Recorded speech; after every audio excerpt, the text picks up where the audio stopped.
We're back with more EDH gameplay. Before we meet the rest of the players, I'm Frank and I've been keeping Common Command alive for almost 5 years now. We've seen huge growth lately and I want to continue to build the channel up. So if you enjoy the content, be sure to like the videos and subscribe to the channel so we can continue to add to our community. Today Bardo returns with Rakdos, Patron of Chaos, looking to draw cards, cast demons, and get another win with him. Betho is running Arthur Marigold Knight, hoping to cheat in valued creatures and flicker them for some big payoffs. I'm trying out Zinnia Valley's Voice again, a pure flying tribal beatdown deck. And last up of course is Marky Mark. He's got Thantis the War Weaver to force the table to start fighting it out. If you want to further support the channel, consider using our TCG player affiliate link in the description below. Bardo wins a die roll and starts us off. I'm good to go. You need to hit that, bro. I need to wake up. Bardo draws for turn and drops a land, followed by a turn 1 Soul Ring. Moving over to Betho, he plays a tap land, getting a scry 1 when it enters. I draw for my turn and pass after playing the Plains. Mark draws and plays a land that gains him 1 life and fetches a basic to the field tapped. For turn 2, Bardo plays a tapped Path of Ancestry, naming demons and passing the turn. Betho draws her turn and plays a tap land. Soul Ring into Talisman. Finally, bro. Finally. Okay. Trying to compete with Bardo, Betho drops down 3 turns worth of mana and passes. I draw for my turn, play an untapped land, and cast a Fellwar Stone. Mark, not wanting to feel left out, plays a command tower as his land for turn and then casts an Arcane Signet, wrapping up turn 2. Bardo plays another tap land but falls with a fancy Urza's Incubator, making his demons cost 2 less to cast. Betho draws and plays a Plains for turn. He then casts a Luminous Broodmoth, setting up potential recursion for creatures that don't have flying. Moving to my turn, I draw and play a Plains as my land for turn. I then cast my commander, Zinnia Valley's Voice, and pass over to Mark. Mountain. Guardian Project. Some card draw. Mark drops down some future card draw and passes over to turn 4.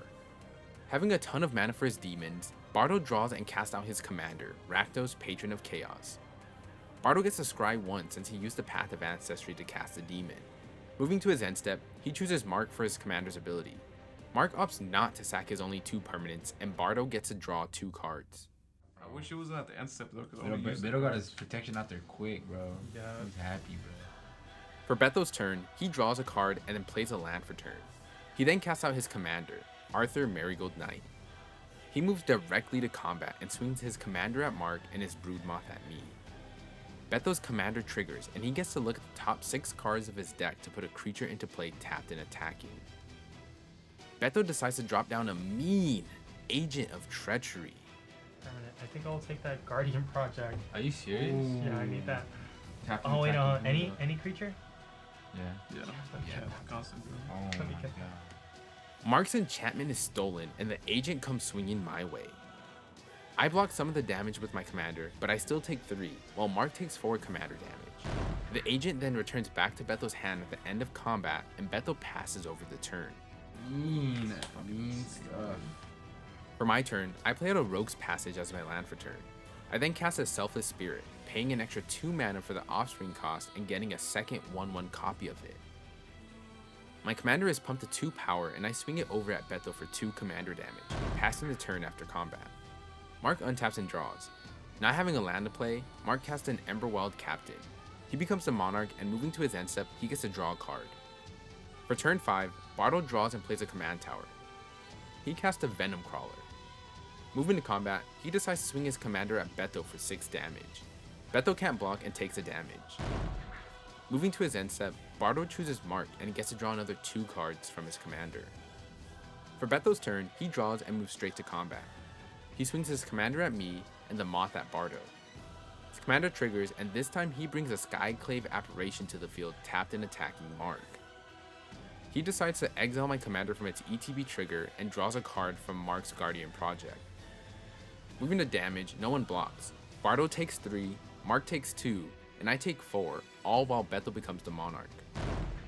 At the end of combat, the apparition returns to Betho's hand and I get to create a 3/3 token.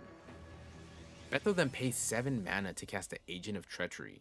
drawing a card from its ETB and stealing Bardo's commander. Moving to his end step, Bardo decides to respond with a Go for the Throat, targeting Betho's Agent of Treachery. However, Betho responds by casting an Ephemerate, flirting the agent and fizzling Bardo's removal. Betho gets to draw a card from the ETB and decides to steal Mark's Emberwild Captain. On his end step, he gets to draw a card from being the Monarch and then another 3 cards from controlling 3 permanents that he does not own. Bardo's commander also triggers and he targets Mark, getting to draw another 2 cards. He wraps up by going to discard and passing over after having a crazy turn 5. I draw for my turn and feel there's very little we can do about Betho. Moving to combat, I decide to get some damage in and swing out. Since Betho is the Monarch, I have to lose 6 life from attacking. Betho decides not to block and takes 6 damage with me, and I become the Monarch. Feeling like I can somewhat help the table, I cast an Oath of Lieges, which will let anyone who does not have the most lands in play tutor a land to the field untapped on their upkeep. Not having much else to do, I pass and draw a card for being the Monarch. On Mark's upkeep, he gets to tutor a basic land to the field untapped. He then draws for turn and casts a little late turn 5 Soul Ring. He then casts a Kardar Doomscourge, protecting himself from Betho's board for a turn. He then plays a land for turn and passes to turn 6. Bardo also gets to search for a land to the field on his upkeep and then draws for turn. He plays a Blood Crypt for turn, paying 2 life so it comes in untapped. Bardo starts off strong with a Feed the Swarm on Betho's Broodmoth, taking 4 damage from destroying the creature. His Venom Crawler also gains a +1/+1 counter from the Moth dying. He then casts a Chaos Warp on the Agent of Treachery, shuffling it back into Betho's deck. Betho replaces his agent with a Commander Sphere from the Chaos Warp. Tap 3 more. And then I could just flicker it again into. Ooh, I need that right now. I need that. Bardo drops a Descent into Avernus, setting up some future ramp. Moving to combat, he swings at Betho. Betho decides not to block and takes 3 damage while Bardo gains 3 from the lifelink. Bardo passes and we move to Betho's upkeep. His Ephemerate is ready to rebound, but Mark responds by casting a Blessed Respite. He shuffles Betho's graveyard into his deck and fogs his damage this turn. Wait, get in the camera, get in the camera. Get in the camera. Betho's rebounded Ephemerate resolves and he flickers his commander, getting to draw a card from the Guardian Project. He finally draws for turn and moves straight to combat. He swings all his creatures at me and triggers his commander's ability. He drops in an Ethereal Valkyrie tapped and attacking. When he ETBs, Betho draws a card from the Guardian Project and then draws another and foretells a card into exile. Moving to damage, I take no damage thanks to Mark's Fog. The Ethereal Valkyrie returns to Betho's hand and in his second main phase he plays a mountain. He then casts out his Skyclave Apparition, drawing a card and exiling one of my Selfless Spirits, but I sack it in response. Bardo's Demon gets another +1/+1 counter. Betho then casts out a Conjurer's Closet. So I'm gonna move to my end step. Dovin's Veto! Oh, it's pretty good. Counter. Go ahead. Damn, Veto. You're fucked, dude. Betho does a whole lot of nothing after we all pile up on him. Moving to his end step, he still gets to target Mark with Bardo's commander and draws 2 cards. Moving to my turn, since Betho has more lands than me, I tutor a basic to the field untapped. I play land, that's what I do. Let's move to combat. Why do both of you slap the shit out of your cards, bro? Yeah. When you hear that shit, look at that. Let me slap something that's not. Betho, like, 3 in the should ground, say 1/1 in the air. Get this command. Look how bent his like token. Since I'm forced to attack, I move straight to combat. I swing a total of 4 damage Betho's way. Betho decides to block my 3/3 with a Skyclave, but before damage, he casts Cloud Shift, taking 1 damage from using his talisman. He flickers his Skyclave and gets to draw a card while also exiling Bardo's Descent into Avernus. He takes 1 damage from the unblocked attacker, and in my second main phase, I cast a Mega Quake for X = 5. I deal 5 damage to the board, wiping everything but Bardo's commander that is under Betho's control. When the apparition dies, Bardo creates a 3/3 token that we catch when we move to his turn. On Mark's upkeep, he gets to search for another basic land to the field untapped since I control more lands than him. He then draws for turn and casts a Death Reap Ritual and passes.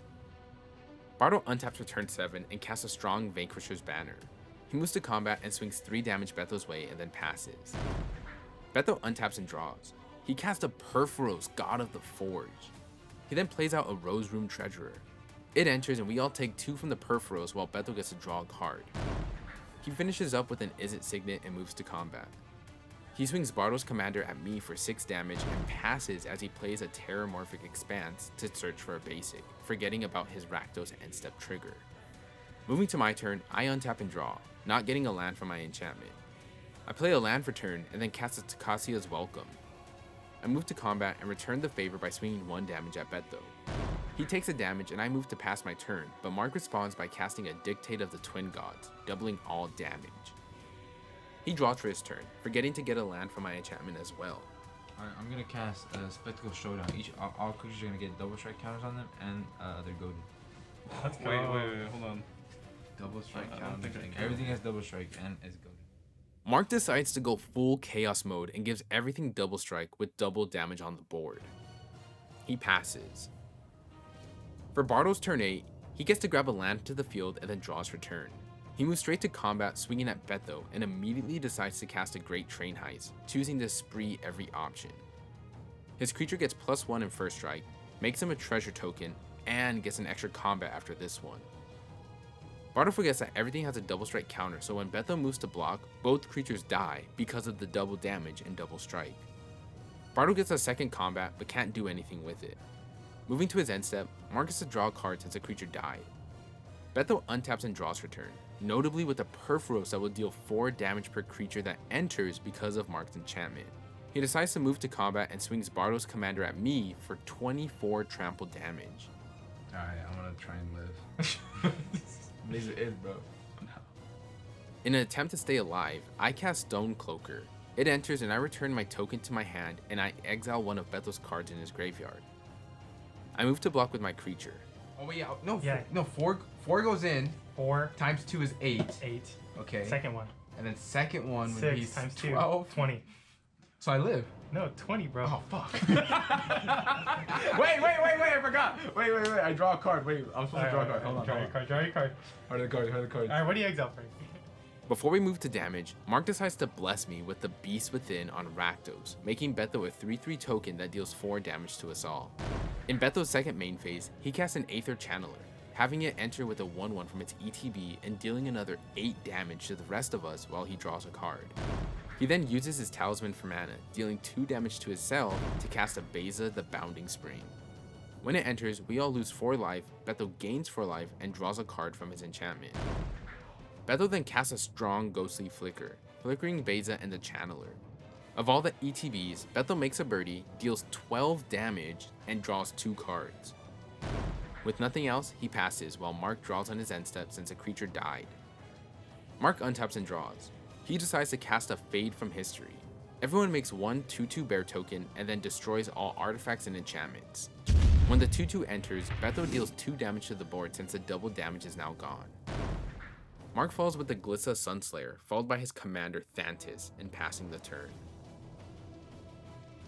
For turn 9, Bardo draws and sees the writing on the board since Beto's Perforos is still out with that mean indestructible. Get a scoop. Yeah. I'm just gonna play You my might as well. commander and then... Finally, got it, baby. Finally. Got it. There's my Wow, board. I didn't get a rich cards until wow.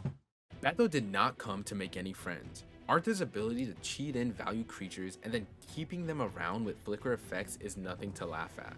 Beto was simply outvaluing us all, and that makes him today's champion. If you enjoyed the video and want to see more Common Command content, consider subscribing to the channel, liking the video, and using our TCG player affiliate link below. We're on the road to 1,000 subscribers, so every one of you counts.